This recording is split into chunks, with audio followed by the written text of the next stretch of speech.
favored one. The Lord is with you. Do not be afraid, Mary, for you have found favor with God. Come, you will conceive in your womb and give birth to a son, and you will call his name Jesus. How can this be, since I've been with no man? The Holy Spirit will come upon you, and the power from the Most High will overshadow you. And the holy offspring shall be called the Son of God. Son of God. Mary, even your cousin Elizabeth has conceived a son in her old age, for nothing said by God can be impossible.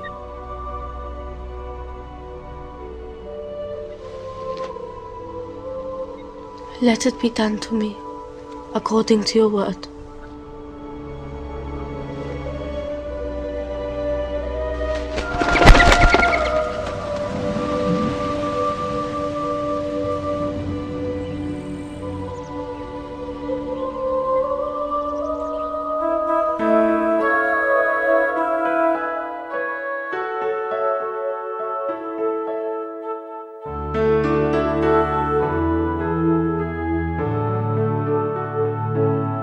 Salubungin ng Panginoon,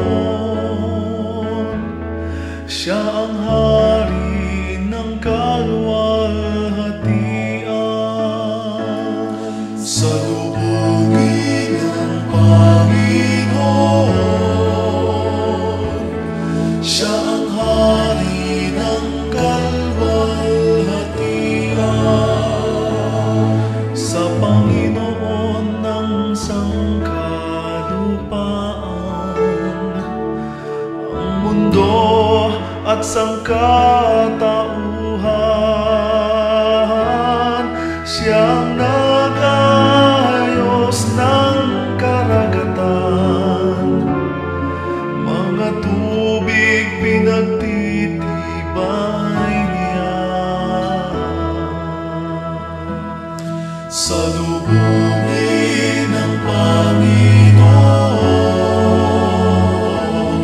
Siya ang hari ng kalwalhatian. Sinong aakyat sa bundok ng puon?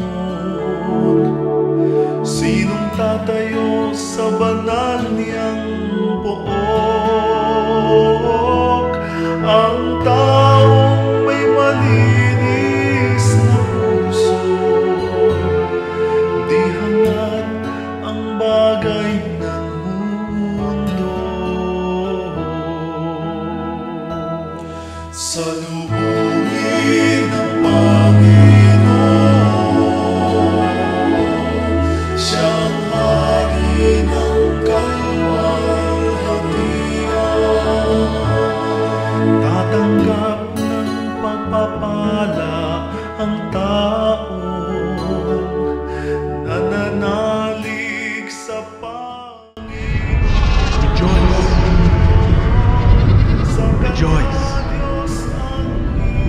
I bring you good tidings of great joy. For unto you is born this day in the city of David a Savior, who is Christ the Lord. You will find a child wrapped in